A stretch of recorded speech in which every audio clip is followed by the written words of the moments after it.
Dia kata dia nak bawa, ada orang kawan yang pandai menzahirkan harta karun ni. Saya kata ustaz waktu-waktu lah nak kena wandam kan. Ustaz ni pun bengong sama buat benda karun tu dan sekalian.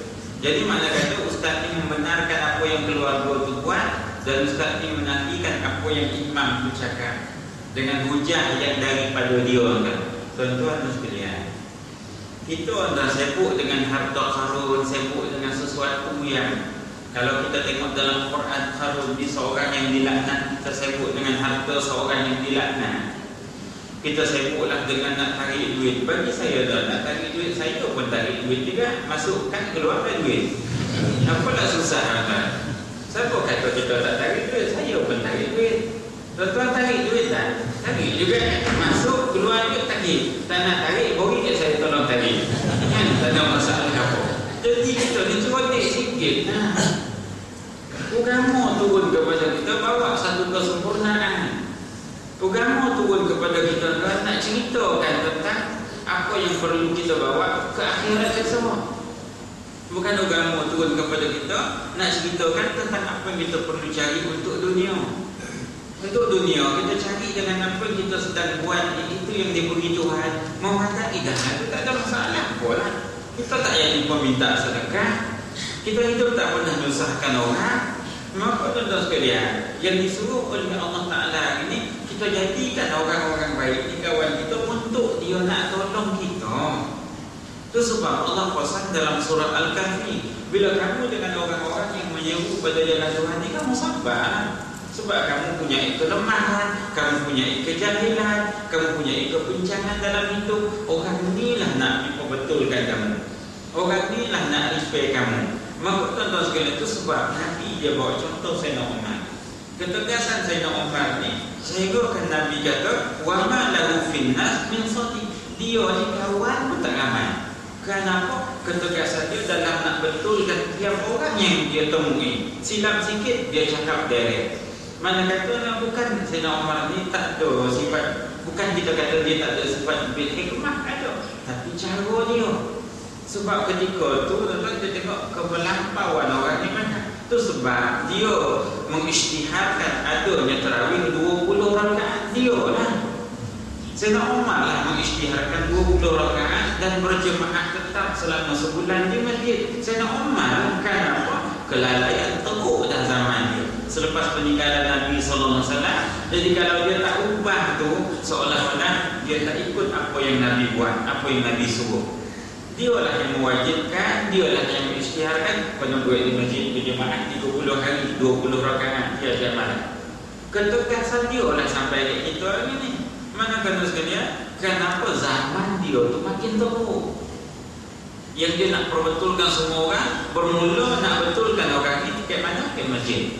Itu sebab dalam riwayat menceritakan selama 30 malam tarawih di masjid negara, malam kedua Sayyidina Umar berkhutbah. Malam kedua tarawih ke khutbah. Jadi makna kata khutbah bukanlah macam khutbah Jumaat. Kan? Duk naik atas mimbar berbagai, bukanlah pegang tongkat, tapi Nabi menyeru. Dan malam ke-8 Nabi Sayyidina Umar berkhutbah lagi sekali. Dan malam ke-17 Sayyidina Umar bercakap lagi sekali pada semua. Untuk apa? Nak mengingatkan. Jadi makna kata itu sebab kan, bila kita ada buat tazkirah hari ini kan, itu antara yang pernah dibuat oleh Sayyidina Umar. Yang kita boleh buat tazkirah ni, selama boleh buat tazkirah, itu di antara yang pernah dibuat oleh Sayyidina Umar. Kalau sekiranya Sayyidina Umar tak bercakap pada waktu itu, nak kumpulkan orang ramai macam tuan sekalian, bukan kerana ketegasan, payah. Kalau semayang waktu tuan, kalau kerja zuhur asar tu ramai yang cari kayu apinya, sibuk membagai-bagai. Ya? Waktu malam maghrib isyak tu tak seramai tarawih tu. Kerana tarawih tu ada keindahan dia tersendiri. Maka Sayyidina Umar bercakap 3 malam dalam bulan Ramadan.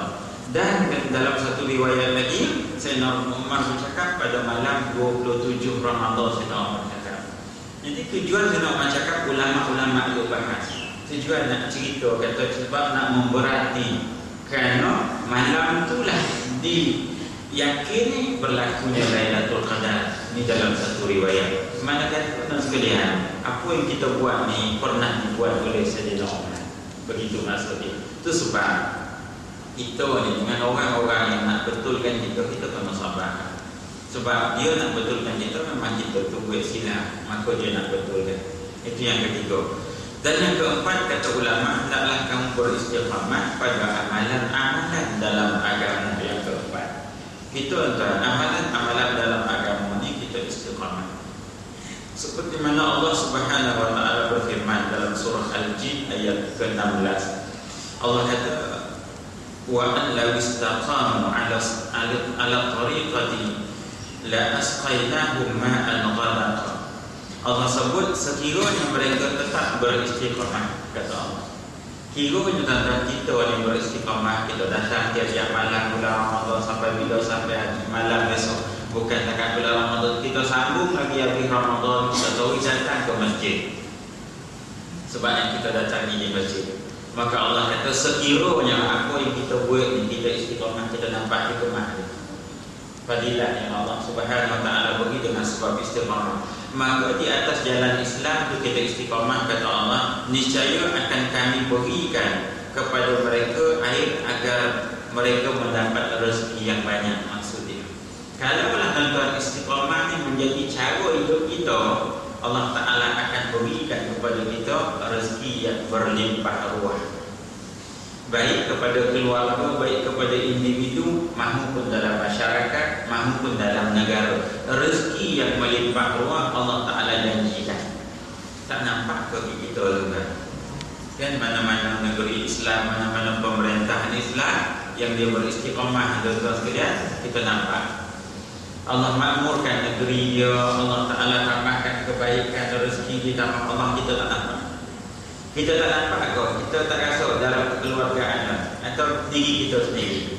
Kalau kita jaga sembahyang 5 waktu dan sekalian beristiqamah, kita datang ke masjid, kita tak dapat rasa ke sesuatu yang lain sebelum ni. Orang yang menghayati memang dia boleh rasa. Dia akan rasa dan persaudaraan, dia akan rasa bertambahnya rezeki, dia akan rasa ketenangan dalam kehidupan dia. Ini semua rezeki. Itu sebab Allah Ta'ala bersanjak kita dalam amalan-amalan agama ni kita beristiqamah. Itu yang keempat. Yang kelima, kata ulama, hendaklah kamu melakukan sembahyang sunat dengan banyak. Sembahyang sunat ni tolong banyak, ya tuan-tuan. Itu sebab sekalian, alhamdulillah, kita bulan Ramadan ni ada sunat tarawih. Walaupun kita buat 8 sebab memang sunatnya 8 dan kita buat 8, kita nak menambah di rumah tak ada masalah apa, tapi 8 yang paling baik dah kalau kita boleh buat. Sebab sekalian, Imam Ghazali ada sebut dalam kitab dia kata barang siapa menyengajakan meninggalkan sunat tarawih, sebab kita tahu tarawih ni tak ada dalam bulan lain melainkan Ramadan, maka tiada nikmat Ramadan padanya, tiada Ramadan padanya pada tahun itu. Siapa-siapa yang sengaja meninggalkan tarawih, jadi makna kata Allah tarik nikmat Ramadan, Allah tarik makna Ramadan pada dia, pada tahun, daripada dia pada tahun. Itu sebab Allah rakam dalam Quran, dalam surah Al-Mu'minun, Allah kata allazina hum fi salatihim khashi'un. Maksud daripada ayat ni, orang-orang yang mendirikan sembahyang ni, kata Allah, ialah orang-orang yang hati dia khusyuk. Mana kata tuan, bila kita banyak sembahyang sunat, hati kita ni khusyuk, kan? Sembahyang fardu ni tuan sekalian, sekadar menunaikan kewajipan. Tapi bila kita memperbanyakkan sunat, Tuhan menolong kita untuk mendapatkan kekhusyukan. Itu sebab ulama ajar sunat ni tolong banyak. Qabliyah, ba'diyah ni jangan tinggal. Masuk masjid, buat tahiyatul masjid, sampai rumah kita sembahyang Tuhan. 1/3 malam kita bangkit tahajud, sebulan sekali kita boleh sembahyang tasbih. Sunat ni nak buat banyak. Sebab bila kita memperbanyakkan sunat, Allah Ta'ala tolong kita dengan menjadikan hati kita hati yang khusyuk. Hati yang khusyuk ni hati yang macam mana tuan? Hati yang bersih, hati yang nak menerima segala kebaikan, hati yang mudah menginsafi apa yang dia lihat dan apa yang dia dengar. Ini hati yang khusyuk. Jadi kadang-kadang tuan-tuan dan sekalian, hati kita bukan hati yang khusyuk.